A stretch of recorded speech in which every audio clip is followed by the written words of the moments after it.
अतिशय सुंदर बॅलन्सिंग करत ही मूर्ती घडवलेली अरुण दत्ते यांनी पुन्हा एकदा त्यांचं देखील हार्दिक स्वागत. थोडी हळूहळू हळू ट्रॉली पुढे घ्यायची. बस बस महेश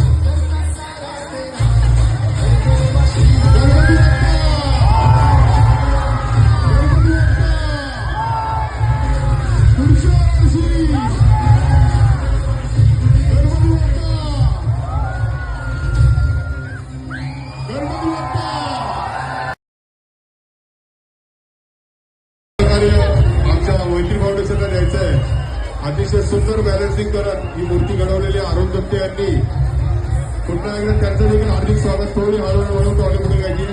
बस बस महेश